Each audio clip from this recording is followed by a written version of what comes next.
Pagi-pagi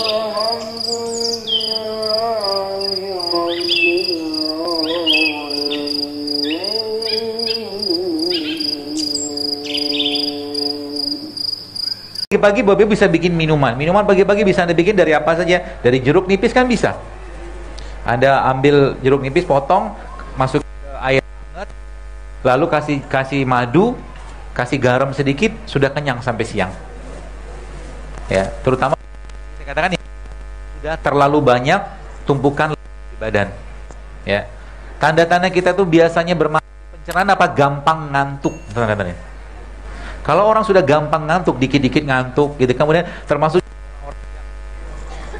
salah satu fenomena akhir zaman yang saya temukan, baperan tingkat tinggi. Ya, nggak bisa dinasehatin. Tanda-tanda orang baper apa? Gampang banget left group. Baru saja dikasih tahu sedikit, left group. Udah hidup di hutan saja kalau gitu. Ya, orang yang kayak begitu, kalau Anda ketemu orang kayak begitu, segera ajak dia makan rujak. Karena dia kurang enzim mungkin. Karena enzim bikin mood. Serius. Buah-buahan sayuran itu bikin mood, Bu, serius. Ya, karena ada enzim. Jangan ajak dia makan daging, jangan diajak makan tepung, jangan diajak makan dia minyak. Makin nggak berselera nanti.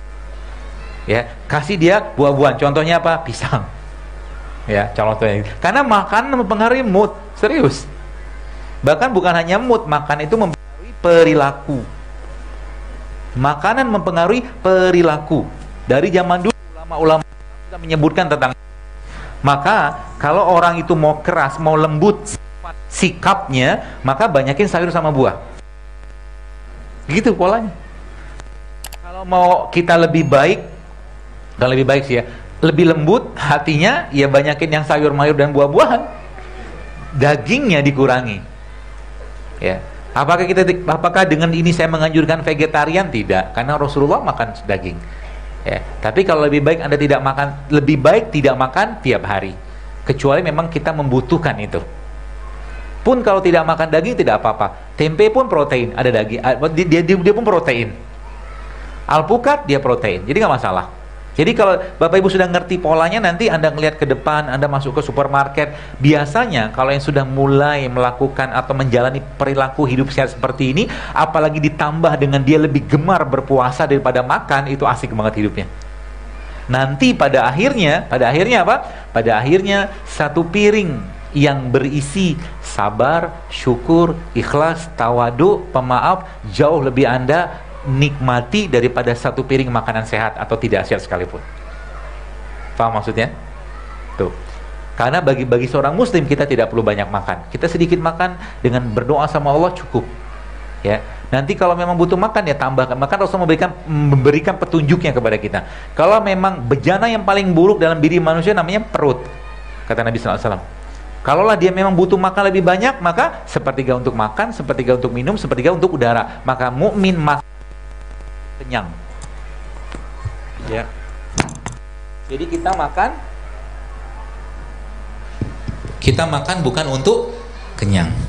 Seorang mukmin makan untuk apa? Untuk menegakkan tulang-tulangnya, menegakkan badannya untuk beribadah kepada Allah, hanya itu. Termasuk dia makan untuk mencari nafkah gitu kan. Jadi dia makan bukan untuk kenyang. Jadi salah banget kalau kita makan konsepnya untuk kenyang, maka gemuk nanti kita. Itu sebabnya memang bukan ada mengatakan hadis, ada mengatakan bukan hadis. Ya, kalimat itu berbunyi apa? Kami adalah kaum yang makan ketika lapar, berhenti sebelum kenyang. Jadi makan paling baik waktu kapan? Lapar. Ya.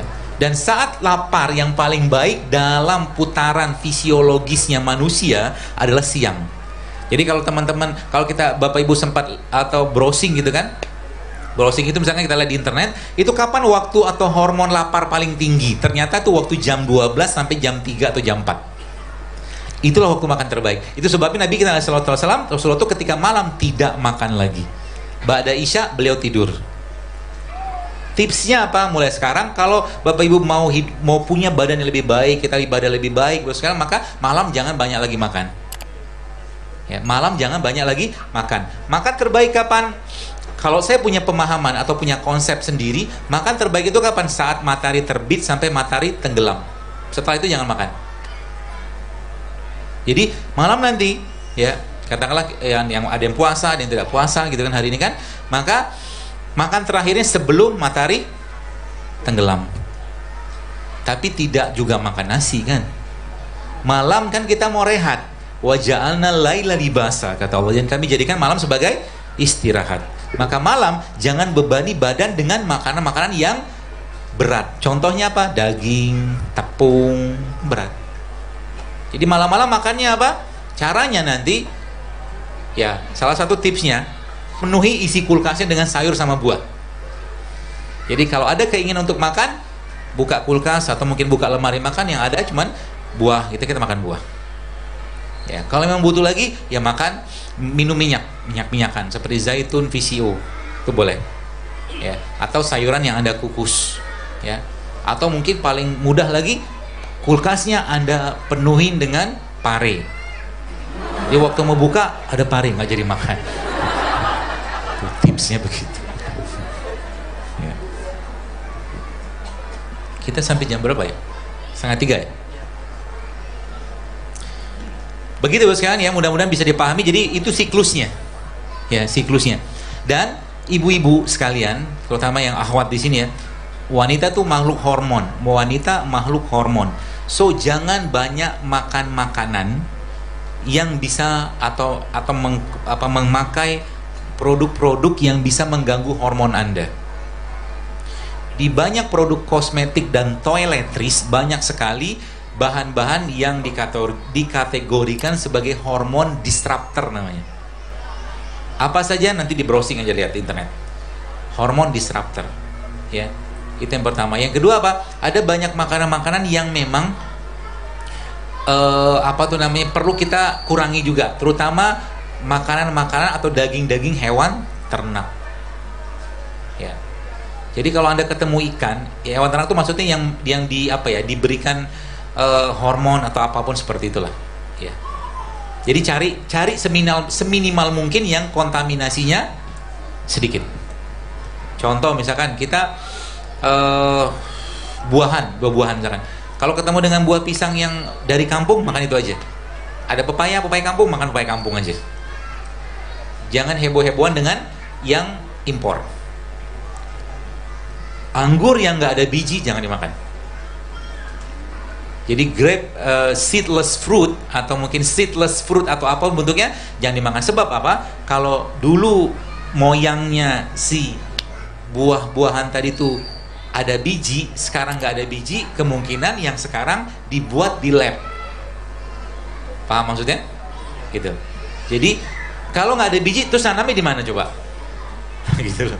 Bayang kan? Jadi kalau orang mau tanam semangka tuh nanamnya kan atau bibitnya kan ditanam dari bijinya kan, kasih ke tanah terus dia tumbuh gitu kan. Sekarang kalau semangkanya nggak ada biji, terus nanamnya gimana? Di lab. Jadi dia punya nenek moyangnya di lab dulu, dibikin di lab. Itu dikenal dengan beberapa tuh rekayasa genetika, kurang lebih seperti itulah. Tapi intinya kita cari yang alami saja. Ya. Yang produk-produk yang bersifat GMO, ya, GMO itu genetically modified organism, itu Anda kurangi stok, ya. Kalau Anda ketemu itu, banyak sekarang di list aja. Mungkin Anda Bapak Ibu bisa lihat, Anda browsing di internet tuh banyak, ya. Apa saja produk, dan sebagian sudah masuk ke Indonesia, ya, sebagian sudah masuk ke Indonesia.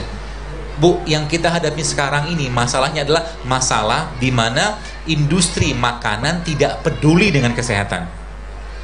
Industri kesehatan tidak peduli dengan makanan. Jadi era fitnah itu kayak begitu. Dan kita tidak bisa mencegah mereka memasukkan apapun ke makanan yang dibuatnya, tapi kita bisa mengatur apa yang masuk ke dalam mulut kita, ya. Jadi sekarang itu kalau boleh saya katakan, kita tuh relatif bahasa saya itu sudah cenderung ke darurat makanan. Karena bukan susah sih, mulai agak orang sudah mulai nggak ngerti mana yang sehat, mana nggak sehat. Karena lebih banyak orang makan untuk rasa, gitu loh. Di kampung-kampung mungkin, maaf, di sekitar kita sekarang ya, anak-anak tuh sudah makanannya makanan kemasan semua, ya. kenal dengan sosis, kenal dengan ini, kenal segala macam, sehingga mereka lupa dengan rasa yang benar tuh kayak apa. Ketika ketemu sayur, ketika ketemu buah, mereka bingung, otaknya udah bingung. Ya, jadi kita sebagai orang tua, ya lagi-lagi saya sampaikan, kita ya ku anfusakum wa ahlikum naro. Selamatin diri kita. Kenapa? Karena gennya, kalau anak kita terus menerus, misalkan anak kita misalkan terus menerus dikasih dengan makanan-makanan gak sehat, maka dia akan mewariskan gen yang cacat nanti ke keturunannya dia. Ya. Jadi apa yang kita makan, satu butir kurma yang kita makan akan mempengaruhi gen kita. Satu gorengan yang Anda makan akan mempengaruhi gen kita.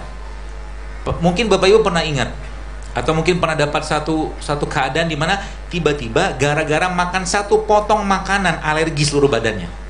Ada kan? Jadi kita tidak pernah tahu dari makanan mana yang menyebabkan masalah ke badan kita. Kalau udah kayak begitu repotnya minta ampun, Bu, Pak. Ya.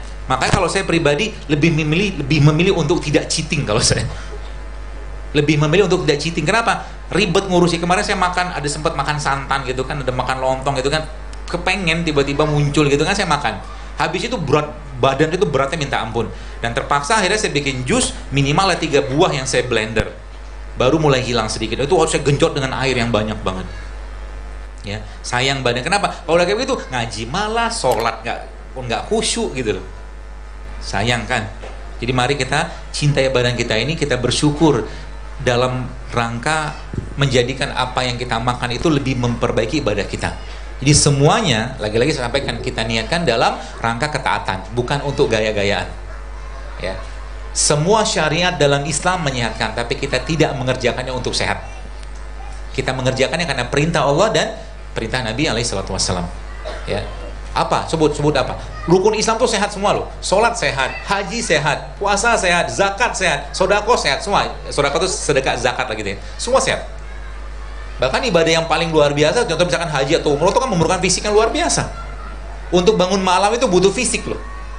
Ya, maka demikian juga dengan orang-orang yang tidak memaksakan dirinya untuk hidup sehat. Sama juga dengan bahasa saya, kalau orang nggak memaksakan dirinya untuk sholat malam, sampai mati juga nggak bakal sholat malam. Kalau nggak maksain dirinya untuk hidup sehat, dalam rangka bersyukur dengan nikmat badan ini, sampai mati juga gini-gini aja terus. Ujung-ujungnya apa? Masa tuanya hanya menuai penyakit. Sayang. Ya, mari kita perbaiki, dan kalau ada penyakit yang mulai sekarang minta sama Allah, ya Allah sembuhkan dengan semudah-mudahnya. Ya, semudah-mudah dengan cara apa? Dengan cara apa yang kau tumbuhkan di atas tanahmu, mendapatkan mataharimu, mendapatkan airmu. Nanti Allah kasih petunjuk. Ya, sesederhana itu sebenarnya. Kalau kita mau fafirru ilallah, kembali kepada Allah. Kembali pada Allah, karena kita ini ciptaannya Allah, bukan buatan siapapun, bukan buatan pabrik, bukan buatan siapapun. Allah yang menciptakan kita, dan Allah yang memberikan spare partnya dari apa yang dia tumbuhkan. Ada kunyit, ada jeruk nipis, ada kurma, ada habatus sauda, semua obat sini. Softwarenya apa? Puasa, sodako, kan gitu. Ista'inu bisobri wassalah. Baca Quran. Jadi kalau baca Quran, niatkan sama Allah, ya Allah, jadikan Al-Quran yang aku baca ini menjadi wasilah untuk aku sembuh. Bisa. Jadi jangan cuma sekedar baca, tapi minta sama Allah.